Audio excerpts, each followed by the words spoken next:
3 لوگ پاکستان نے ایسے پیدا کیے ہیں جن کا کوئی چھوٹا کھانا نہیں تھا. ٹھیک ہے,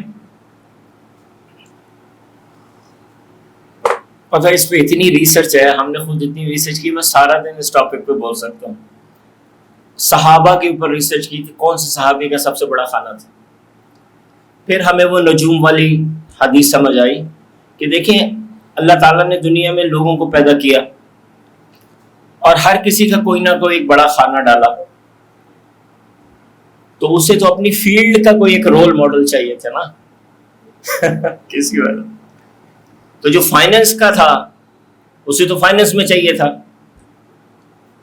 اب میں فقہ میں اچھا ہوں تو مجھے تو فقہ کا چاہیے, میں فائنینس کا اچھا ہوں تو مجھے فقہ والا تو میرا گائیڈ نہیں ہو سکتا نا, تو وہ تو وہی ہو سکتا ہے جس کا فائنینس کا. تو پھر ہم نے ہر صحابی کا اس میں پھر اندازہ لگایا کہ اس کی سپر انٹیلیجنس کھانا کون سا تھا.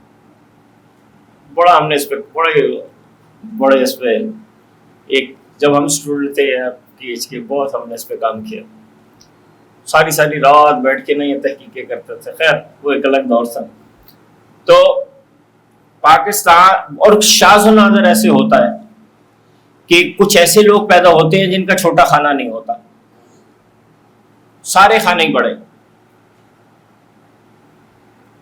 ان لوگوں کو انگریزی میں پولی میتھس بولتے ہیں. آپ سرچ کیجئے گا ورڈ کا POLY پولی میتھس MATH. ان میں کون سے بڑے بڑے خوارزمی اس میں ہے, بیرونی, یہ بیرونی, یہاں بیرونی کہاں میں نے لکھا دیکھا, اچھا بیرون, اچھا چلیں, اچھا آپ بیرونی اسکول ہے, یہاں اسکول ہے بیرونی اسکول. بیرونی اس کی بہت بڑی مثال ہے. چلے بیرونی پہ بات ہو جائے چونکہ آپ کو اس سے تعلق بھی ہے. ہاں بتا پہلے کلاسک سے سمجھ لیجئے نا, خوارزمی, بیرونی, امیر خسرو, اس طرح کے بڑے بڑے لوگ نا, یہ ان کا کوئی کھانا چھوٹا ہی نہیں تھا قدرت کی طرف سے نا. کیا کہتے ہیں, ہاں یوں بھی کہہ سکتے ہیں. سارے کھانے پڑے, جس فیلڈ میں گئے بیلچا چلا کے رکھ دیا. ہر فیلڈ میں سپر, ہر فیلڈ میں سپر. تو البیرونی اس کی بہت بڑی مثال ہے, امام غزالی مثال ہے, خوارزمی بہت بڑی مثال ہے. اس طرح بہت سے لوگ ایسی کی بہت بڑی مثالیں گزری ہیں نا. تو جب بھی کسی قوم کا عروج ہوتا ہے تو وہ بہت سارے پولی میتھس پیدا کر رہی ہوتی ہے. وہ جس فیلڈ میں گھستے ہیں نا کھاڑ پچھاڑ کے رکھ دیتے ہیں. پھر جب قوموں کا زوال ہوتا ہے تو وہی جو پولی میتھس ہوتے ہیں جو ہر فیلڈ میں کریٹو آئیڈیاز لا رہے ہوتے ہیں, لوگ ان کو پاگل کہتے ہیں. پھر ان کی پذیرائی نہیں ہوتی. پھر وہ کیا کرتے ہیں, پھر وہ یا تو ڈپریشن میں مر جاتے ہیں تو یا پھر وہ ہجرت کر کے اس علاقے میں چلے جاتے ہیں جہاں پولی میتھس کی اہمیت ہوتی ہے. ہر دور میں ایسے ملک رہے ہیں. جب عباسیس کے دور میں بغداد تھا نا تو وہ بغداد سک کر رہا تھا. اب دیکھیے بیرونی سے لے کے خوارزم میں کوئی بھی عرب تو نہیں تھے نا, لیکن وہ سک کر رہے تھے, اپنے پاس پولی میتھس کو جمع کر رہے تھے جن کے سارے کھانے بڑے تھے. اس وقت یہی کام امریکہ کر رہا ہے. یہ ہے اصل جنگ امریکہ اور چائنا کی. چائنا اب چاہ رہا ہے کہ سارے پولی میتھس کو چائنا میں سک کرے, واپس اپنے پاس بلائے پولی میتھس کو, جو کہ ہر فیلڈ کے کریٹو آئیڈیاز پھینک رہے ہوتے ہیں. تو پاکستان نے 3 بڑے پیدا کیے ہیں. ایک قائد اعظم کہ 8 کی 8 پہ ہم نے ان کو انالیسس کیا, ہر ایک سپر تھی, بہت پاورفل تھی. زبان ان کی اچھی تھی, مینجمنٹ اچھی تھی, ہر لحاظ سے سپر تھی. دوسرے حکیم سعید اور تیسرے مولانا تقی عثمانی. 3 کے بعد کہانی ختم ہے, چوتھا کوئی نہیں. ہر فیلڈ میں سپر, ہر فیلڈ میں اللہ تعالیٰ نے, اور وہ گفٹڈ برین ہوتا ہے. یہ 3 ہستیاں ہیں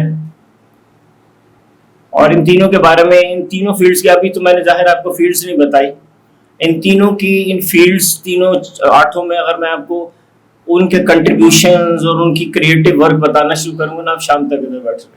اب میں صرف حکیم سعید کا بتانا شروع کروں گا, صرف اس لحاظ سے کہ خانوں کے حساب سے ہم نے حکیم ہماری ٹیم نے حکیم سعید پہ اتنی ریسرچ کی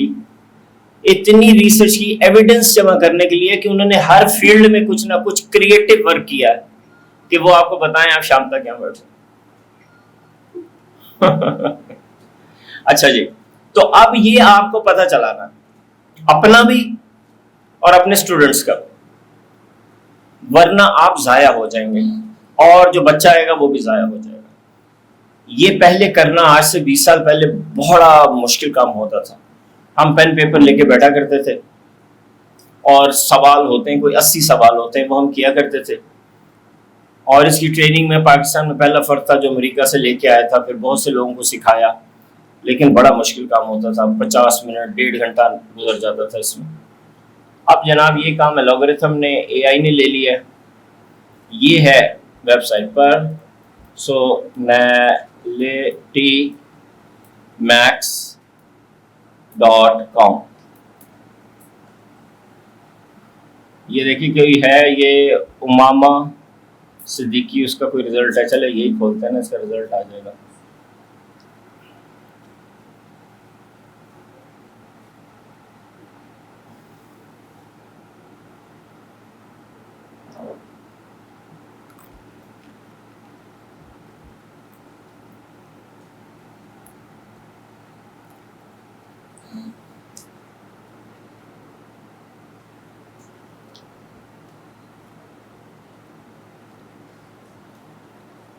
یہ اس طرح کا آپ کے سامنے رزلٹ آئے گا. یہ مین یہ ہے.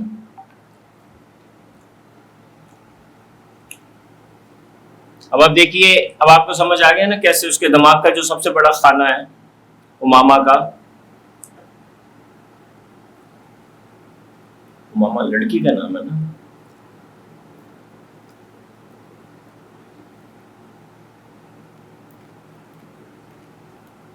سب سے پاورفل ہے اس کا لنگوسٹک, زبان کی صلاحیت.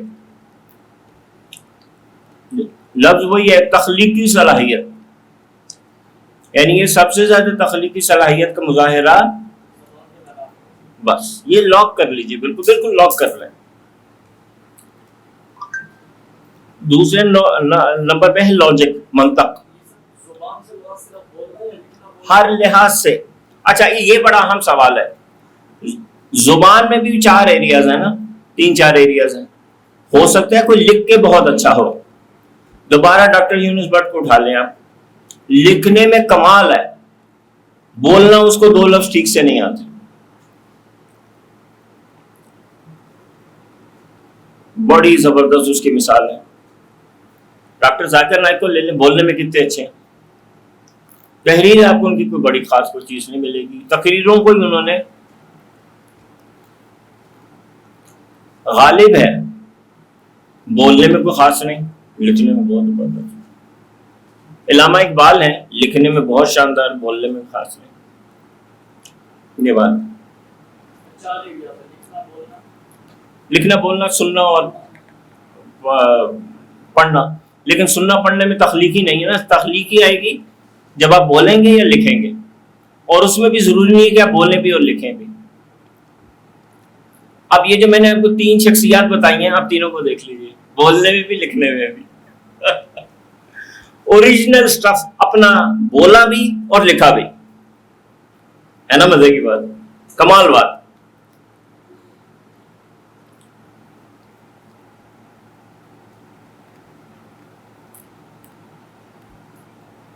اچھا لاجیکل ہے منطق, اور اس میں کمپیوٹر پروگرامنگ بھی آ جاتی ہے, میتھمیٹکس بھی آ جاتا ہے, اکاؤنٹس بھی آ جاتے ہیں. کمپیوٹر پروگرامنگ, منطق, بزنس, اکاؤنٹنگ, اور کیا میں نے بولا,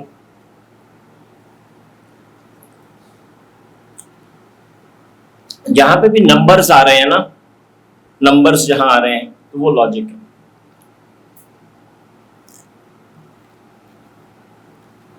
انٹرا پرسنل, اقبال کا شعر ہے کہ اپنے من میں ڈوب کر پا جا سراغ زندگی, تو اگر میرا نہیں بنتا نہ بن,